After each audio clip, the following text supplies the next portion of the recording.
Before we get going with this week's show, a word from our friends at Keeneland Racecourse. As was the case in the fall, the Keeneland Turf Pick 3 is back for this spring meet, something you definitely want to take a look at. The quality of the overall stake schedule. Yes, Bluegrass Day has come and gone, as has Lexington Day, but 15 stakes worth $7.7 million, action-packed throughout the entirety of the meeting, and also from a gambling standpoint. Most importantly, for many of us, new Keeneland Select accounts will receive a special $100 back after they wager $200 on Keeneland Racing this April. Wager a total of $300 in the first 30 days and earn another $100 back with the standard sign-up bonus. So, $300 on the Keeneland Spring Meet equals $200 back for new accounts. You have to use the promo code ITM22 at Keeneland Select. Now, on to episode 112.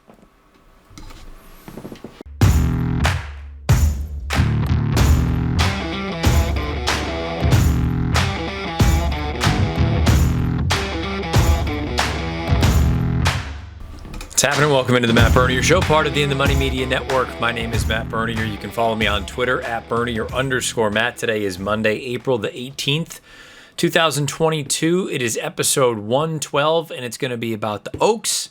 And it's going to be going back over some comments and some questions and overall thoughts from last week's episode. However you listen, thank you for doing so. Many ways to find the pod: Apple Podcasts, Spotify, SoundCloud, InTheMoneyPodcast.com. You can also watch along over on YouTube. Search bar Matt Bernier Show. You will get this episode along with the 111 prior. I'm not going to waste much time. I'm going to do the exact same thing I did for the Derby with the Oaks this week. I know I've neglected the Phillies for a little while, so this will be a combination of quick recap of a couple of names that, I haven't really done a deep dive into, but also give you my fair odds. And that blew up on Twitter, and there'll be a bit of a rant at the very end of the show because one of the questions pertains to odds and a horse, what I had assigned them for my own fair odds, not a morning line, fair odds from last week with the Derby. So I'm sure it'll happen again with the Oaks because that's just how things go. But we're going to go through that right now. And again, your thoughts about any of these fillies, my odds, good, bad, indifferent, beneath the video player on YouTube or on Twitter, at Bernier_Matt. So we're going to go in reverse chronological order. These are the 14 that are slated to run as of April the 18th. It could change again. I understand that. It's just an exercise, doing something to get the chatter going. So we're going to start with Shahama, 100-1. You're going to hear some big numbers, which again, based on a value line, it has to add up to 100 points. Somewhere, somehow, people are going to get overlooked, or you just got to kind of call a spade and see what your opinion is. Do you think that they can run? And if not, they kind of have to, by default, be a really, really long price. Shahama, 100-1. Candy Raid, 100-1. Stand by as I shift over here.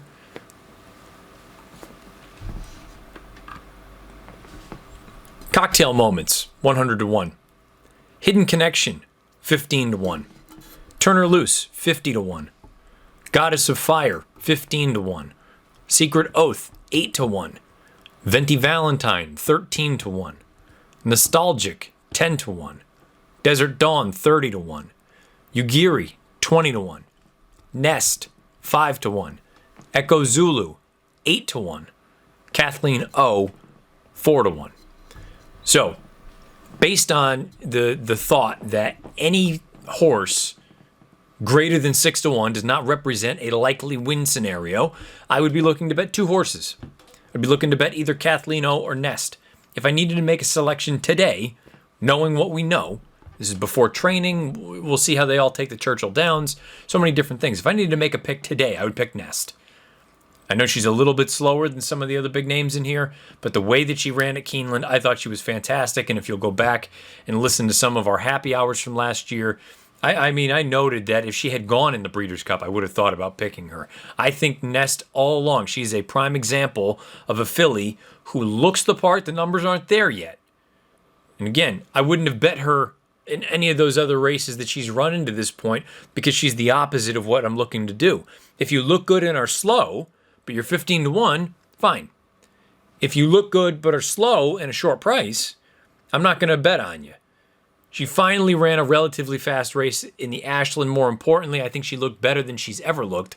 The 92 buyer at least gives her a puncher's chance. She absolutely needs to improve to run with Kathleen O, but she's going to get the jump on Kathleen O, and I think she's in good hands with Todd. I think Nest is is the complete package. I think Kathleen O has been spectacular. For her to do what she has done for a trainer like Shug McGay, who does not rush them along.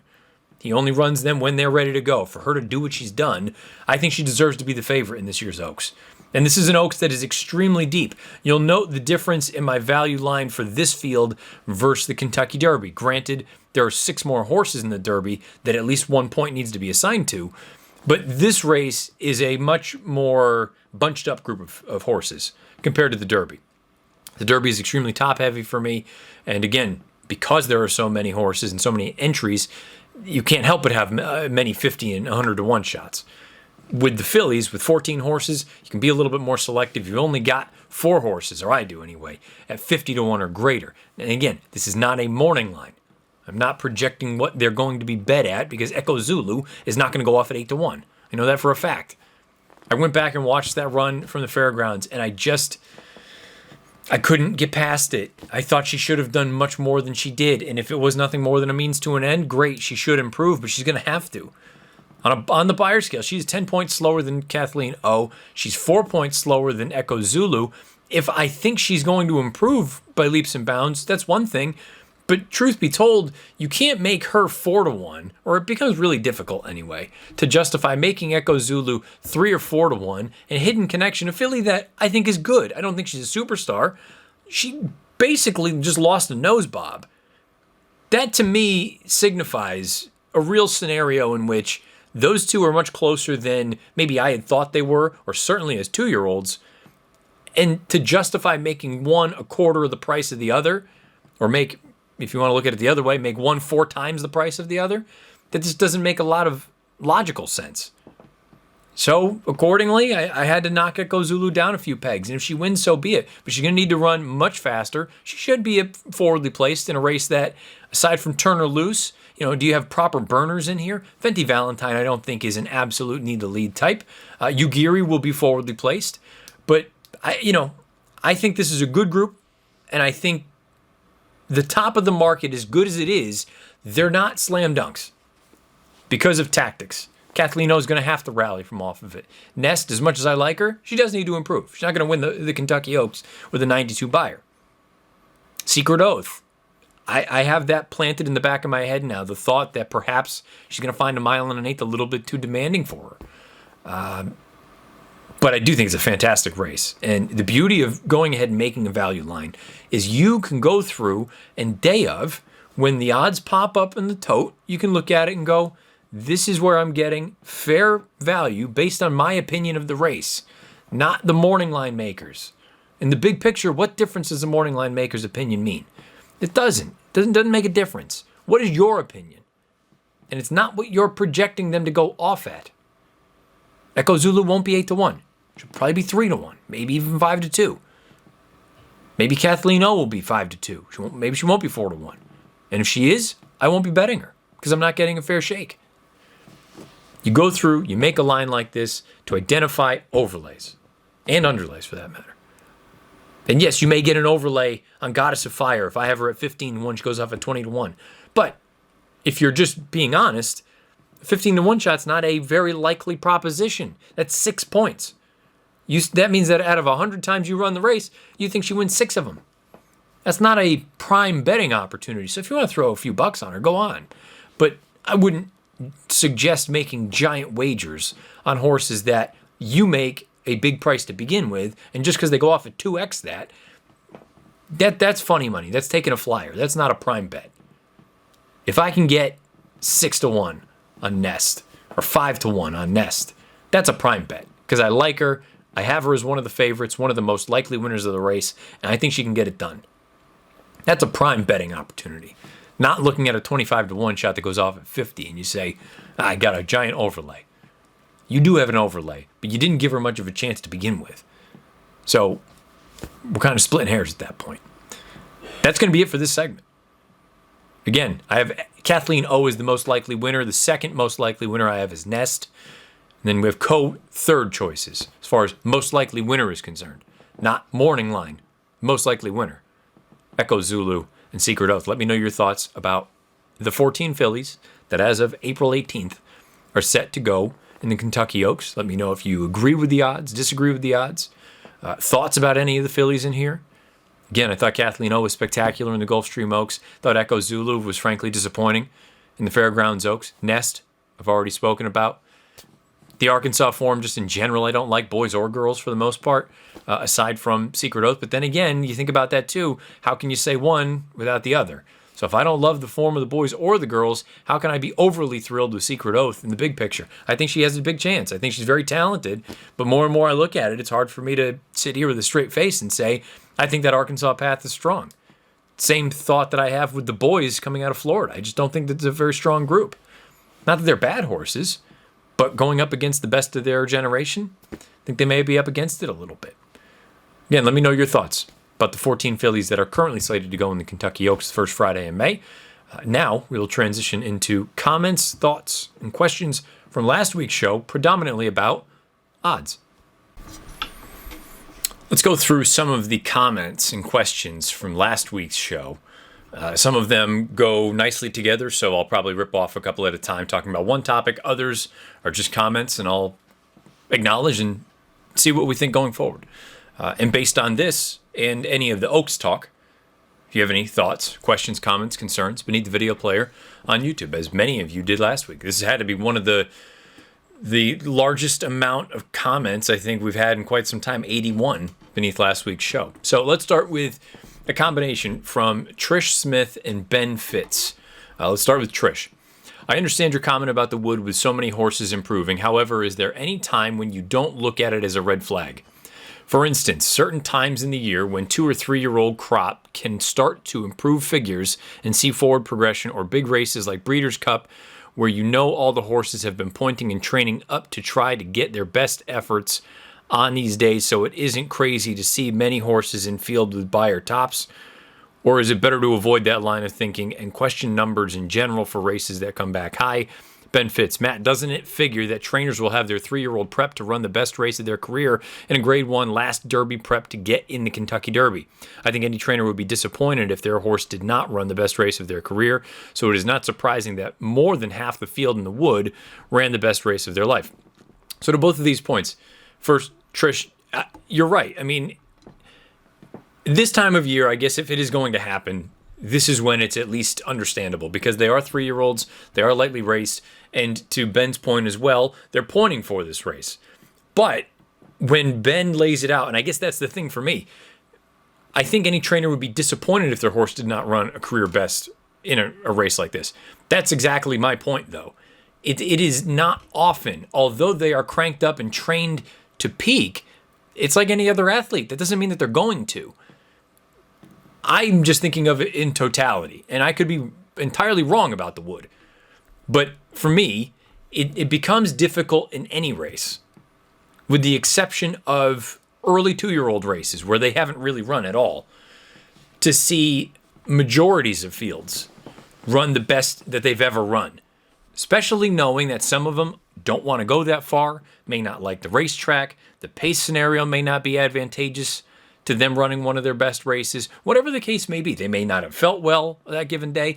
I mean, there are so many variables that make me reluctant to look at any given race that has the majority of the field run the best that they've ever run. I mean, going back to use the Breeders' Cup as an example, it's very infrequent that you see the majority of a field run the best race of their life. Now, you may get the top quarter that run career best numbers, but in a field of 12, if you got 3 that ran the best of their lives, and then let's say 4 through 7 more or less ran their race, just wasn't good enough, and then you had 8 through 12 or 8 through 14 who, for whatever reason, took a step backwards, for all those reasons I laid out, pace, track, conditions, whatever it may be, that, to me, is understandable. When it's more than half the field that jumps up, that's when I think you can at least look at it and say, maybe there's something there. That's just my opinion. I could be totally off, especially in relation to the wood. But thank you both for your comments. Let's move on to Jim Pillar's. Matt, I wanted to stand up and cheer while watching your rant on Mo Donegal and Zandon. The Kentucky Derby went to a point system in 2013 and beginning with California Chrome in 2014. Every horse to cross the finish line first in the Kentucky Derby has never been worse than third at any call from the quarter to the final. I want no part of deep closers to win. I think Table will sit close to the front and will romp home. He had the fastest final furlong of any up-front contender and galloped out fantastically in the Santa Anita Derby. I mean, those are all reasons that I like the horse. Now, he will need to be forwardly placed. But your overall, the bigger picture, bigger piece about closers, I think you are so heavily dependent on things working your way. And I understand you can say that about any of them, but even more so for a horse that's going to come from the back. And there was someone else in here. I've got a comment written down. KG. You people are nuts. The Derby is great for closers. Does anyone understand horses? Are you all new? The last decade or so have been a lot of chalk, best horses. Who were the closers that should have won? Name them. I understand a little bit of what you're saying or suggesting, KG, that maybe the closers in those races that didn't win were overmatched and they weren't going to win anyway. My argument would be most of the best horses aren't closers, period, on dirt. They just aren't. There's a reason that most of your favorites are horses that are either on the lead or pressing the lead because they don't have as much that they have to get through. So if you want to say, this is the year that the best horses are closers and they're just that much better than everyone else and they're going to get perfect trips, hey man, it's entirely possible. I'm not going to bet on it, but it's entirely possible. I don't agree with your assessment, KG, but anything is possible. It's why they line up. It's why they're going to run the race in a few weeks' time. And as far as Jim is concerned, again, Taba, if this is not too much too soon, and it very well could be, going 6-10 in 8 weeks is a lot to ask for any horse, never mind a horse who's run twice. So if he can handle it, yeah, he's got a giant chance. Motor City Spur Dillingham. Who is your Derby pick? Great content. Big love from the Motor City. Thank you for the comment. Thank you for listening and watching. If I had to make a pick today, I'd pick Epicenter. I don't know that that's going to change. And no, it's not the sexiest pick, and I'm usually one who's going to look for bigger prices. I just think Epicenter ticks every box you could possibly ask for. Don't hold me to that. Got a couple weeks left, but I just don't see really anything that would make me think otherwise, unless he missed training or something crazy happened. He came down with a little bit of a cough or a cold, but I just think he's the horse that they have to beat. Taba could have another gear. Zandon is good. Mo Donegal is good. The Florida horses are fine. The Arkansas horses are fine. I think this is more or less Epicenter's race to lose, unless Taba can handle all what's being thrown at him in such a short amount of time. Joe Solito, I've seen maiden races in which 100% of the horses ran their career best figures, just saying. Joe, to that point, again, early 2-year-olds, lightly raced horses, you could absolutely get entire fields that move forward. We're not talking about that in the final race leading into the Kentucky Derby. It's all circumstantial kind of stuff. Forget about it. This is one that I just don't understand what you're getting at here. Epicenter lost previous race is all I need to know. Barber Road would have passed him if there was one more furlong. Watch the Louisiana Derby again. Now, just because I want to make sure that I'm not incorrect here, I do not believe Barber Road ran in the Louisiana Derby. If he did, I apologize. No, he did not. No, Epicenter won that race by 2.5 lengths. I don't know what you're alluding to. Forget about it. Epicenter. I'm talking about Epicenter. Not Cyberknife. Epicenter. Epicenter won the Louisiana Derby, and he did so impressively. Barber Road didn't even run in that race.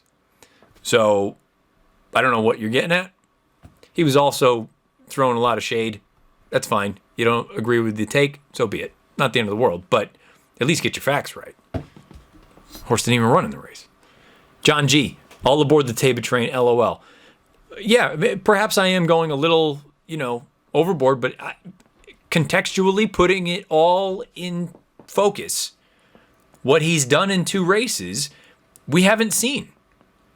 We haven't. He did something Justify did not do. Justify had another race against allowance horses before his win in the Santa Anita Derby. This horse didn't have that.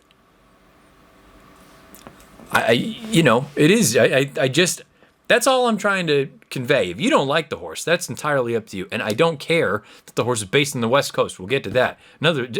Genuinely, I will apologize about one thing coming up. This I will not apologize about. The people that bring up these stupid ass biases one way or the other, West Coast, East Coast, no. Stop. I don't care if the horse comes from Canada, Antarctica. I couldn't care less where the horse is based or who they're with. I'm not friends with any of these people. I don't care. I'm just looking at the horse and watching them run. That's it. So if they came from Nebraska, Nepal, or wherever, I don't care. Doesn't make a difference. Taba, West Coast bias, stop. I live in freaking Maine. What West Coast bias? Greg Chimingo. Thinking about perfect trips versus challenge trips. A lot of perfect trips in the 100-point races. Rosario on both Epicenter and Mo Donegal. Early voting was the closest we got to a wire-to-wire winner. But when is the last time not a single 100-point prep wasn't won by a pace setter? Pratt on Zandon was the most visually arresting as he saved ground behind a modest pace and had to make decisions about where and when to move, felt Derby-like. Giroux on Cyberknife in the Arkansas Derby made a solid mid-race move, but turns out he didn't beat much. Looking forward to doing the race design when we have post positions in a final field. This is a very well thought out comment. Greg, thank you. I agree with you, and that's something that perhaps I have overlooked a little bit. I mean, Epicenter had a candy trip. Mo Donegal had a brilliant ride. Early voting, he went out there, but again, I don't really see what the excuse was. Giroux did make a move on Cyberknife, and again, I said it after the Arkansas Derby. Not really crazy about the race. And yes, the Zandon move was absolutely impressive, and it was Derby-like. My argument or my question or my concern is, can you do it again? Because you're probably going to need to. I also had someone, and it wasn't in a comment, I think it was a tweet, and I apologize for not giving credit to whomever this is. Someone suggesting that they think Zandon can sit closer to the front. And my only, if he does, it'll be because something kind of unpredictable has happened. If you go through and take a look at his overall body of work, and the reason I'm saying unpredictable, this person also identified the Remsen as sort of the reason to suggest that he could be closer to the pace. You have to keep in mind, the only reason he was that close to that pace is because they were walking. They were walking on the front. The pace figures in that race for, I don't even know who the pace setter was. I'm going to pull it up now. But he was only a length off of it. What? 3/4 into the race. It's purely because they were just crawling out there. Anytime he has run in a race where there is pace, he's come from way out of it. And again, that seems more like that's just what his running style is. Try to conserve energy, wait, unleash that late kick, and hope that your main sort of contemporaries are starting to flatten out at that point, and you can start picking up pieces. But even in the race down at Keeneland, I mean, he himself, his pace figs were 109 and 112. Okay, that's probably going to put him, maybe he's not coming from dead last, but it's going to put him well behind some of the early runners. I mean, just for example's sake, let's take a look at Epicenter at the fairgrounds. And it is, I love that Greg said, I'm anxious to see how the race shape sets up. And look, to be fair, I'll eat my words here. Epicenter, granted, he sat off of a pace, and he and Zandon both had uplines where they actually went slower and they picked it up, which is very uncharacteristic as far as dirt racing is concerned. But Epicenter had 113s, so they weren't that far apart. And I guess in that idea, I will be prepared to eat my shoe. That maybe Zandon is a horse that can be much closer. or the pace is going to be much quicker. And I don't know. I could be entirely wrong. Based on the pace figs, you may have something there, whoever that was that laid out that Zandon could possibly be closer to the pace. Because if Epicenter's going that kind of pace, although I guess that would be my only caveat is I believe that was the slowest pace Epicenter has ever been around. We can talk about it more, but look, maybe there is something to it. Maybe I have vastly underestimated the kind of early foot that Zandon could have. I'm always concerned, though, when you have these wicked late turns, big finishes, that if you change the running style, does that big finish go away all of a sudden?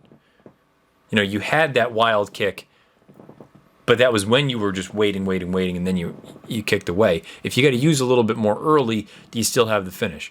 Although then you look at it from the flip side and say, typically, if you've got a horse that is a confirmed closer and they're reasonably close to the pace, you think they're going to outfinish everyone else.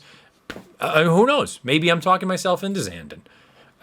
But it is interesting, and to Greg's point, though, there were many perfect trips in these last races. Something to keep an eye on, something to think about going forward. JM, that's why it's called gambling, Matt. Even with the stats and analytics in your computers, it's still a gamble anytime we place a wager, bro.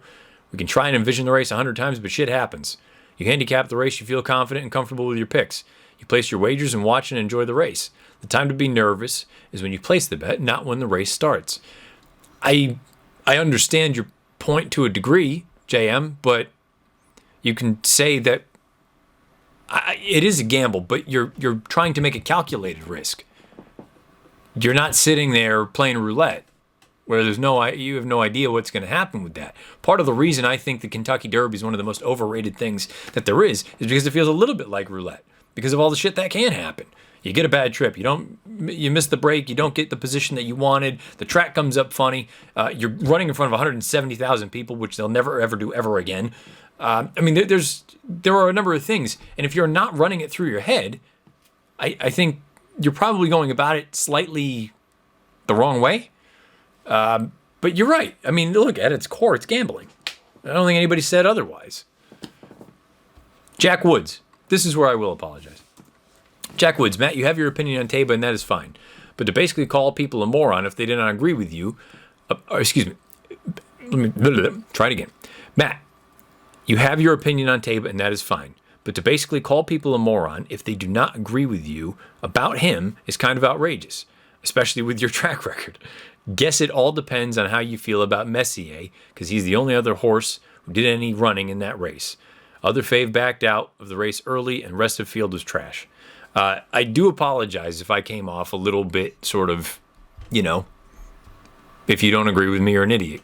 I just firmly believe, and I've watched enough to know when horses do things that they're not supposed to do, and in a good way and a bad way. I thought the shot about, especially with your track record, was funny. Thanks, Jack.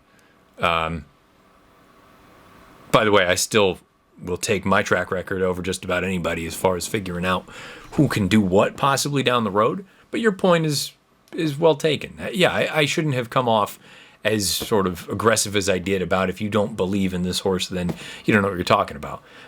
He could end up being fool's gold. I feel like I've seen enough good horses not be able to do what he has done in a short amount of time. And I think a lot of people, to your point too, Messier, I didn't like him going into the race, and I actually thought he ran the best of his career in the Santa Anita Derby.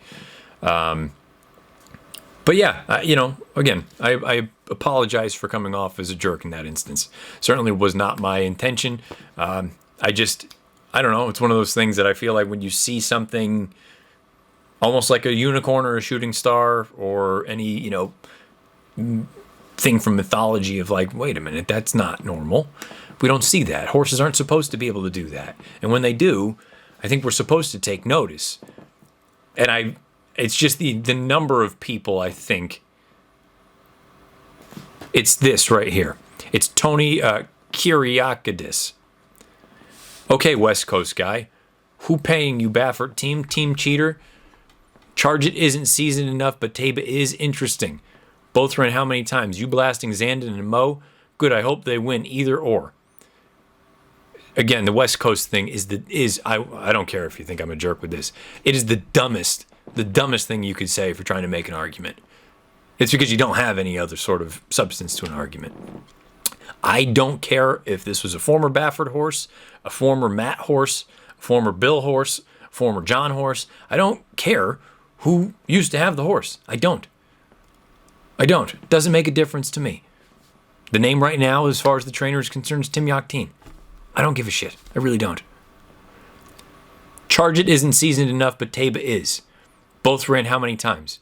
If you're watching the tape of those two horses, and again, I'm going to sound like I'm going back to calling people morons. Watch the way Charge It runs versus the way Taba runs. There's a decided difference. One is looking around, he's getting goofy with his leads, he's weaving in and out. The other one is getting stronger as the race goes on, and he does it all professionally. For me, it's not even necessarily about wins and losses. It's about how do they go about doing their business. I like Charge It a lot, but I need to know how you can watch the replay. And please, watch the replay and tell me that's not a horse that needs some seasoning and needs to figure some things out. And by the way, In Due Time didn't flatter the form very much of that run down in Florida either. Another thing I've been saying all along, that the Florida form is suspect. That's just my feeling, and I'm going to stick to it. We'll talk about one more thing with the final comment momentarily, but when you look at the two from a seasoning standpoint, and by the way, I'm saying, Taba, this may be too much too soon. But purely on what I've seen, he's got a hell of a lot better chance than Charge It does. And down the road, maybe Charge It will be better. But if I have to put both of them in and amongst horses and dealing with things for the first time, the way Taba has gone about it, assuming he stays sound, he's been much more professional. And yes, he's run into far fewer horses. I get that. I'm not arguing. And by the way, actually, Charge It's run 3 times, I think. But Charge It didn't look like a horse that mentally had it all there in the Florida Derby. And if you don't agree, that's fine. I'm telling you what I believe. Blasting Zandon and Mo. I'm not blasting them. Use your eyes, though. Think about how likely it is for that to work out again against more horses going a longer distance at a different track. That's all I'm laying out there. Just give it, and if you still believe in them, good on you. I hope it works. I hope they win for you, because I don't give a shit if I'm right or wrong. It's another race. I turn the page. But if there's at least not an acknowledgement of the possibility that you're bringing more unknown and variability into it if you have to pass horses with a bunch of traffic, I just, what are you seeing that I'm not? Enlighten me. What am I missing? Maybe I'm making too much out of it. But, again, and we'll just finish off with him. The West Coast thing. Stop with the biases. It is the laziest argument you could possibly have. And we'll wrap things up with Tim Mee. White Abarrio no way goes off at 30-1, more like 15-1. I knew when I put the tweet out there and I brought it up last week, it was a value line. It's my opinion of what I would be willing to bet them at. Not what I think they're going to go off at. That's a morning line. There's a difference. People on Twitter, this is insane, idiot, da-da-da-da-da. I'm telling you what I would bet them at. How can you tell me that I'm an idiot for what I want to bet? I don't care what your opinion is.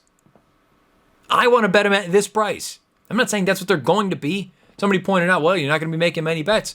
It's exactly the point. If I'm not getting fair value, why would I make a bet? Because it's the Kentucky Derby? That's dumb. Don't just make a bet just to make a bet. Only make a bet when you feel like you have an advantage or you're getting the best of it. So often you don't get the best of it in this game. So make sure you do when you put your money through the windows. That's all. So no, you're right. He's not going to go off at 30-1. I'm not going to bet him then because I think he needs to be that.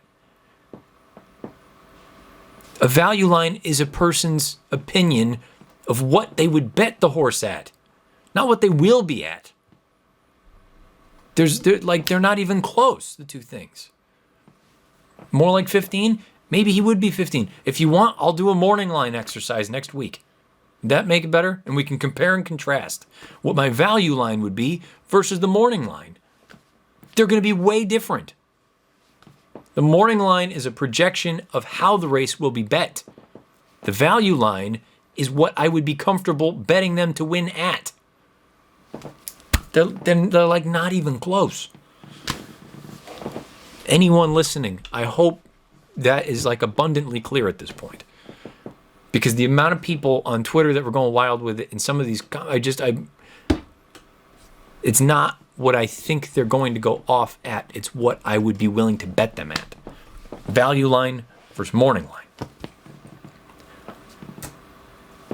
And with that, if you have any thoughts about any of these comments that we've gone over, about any of the Phillies and the Oaks, leave your comments and questions and thoughts beneath the video player on YouTube or on Twitter at @Bernier_Matt. That's going to do it for episode 112 of the pod. However you listen, thank you for doing so. Again, as always, please rate, review, and subscribe. I will be back next Monday with episode 113. But until then, best of luck however you play, whatever you play, and wherever you play.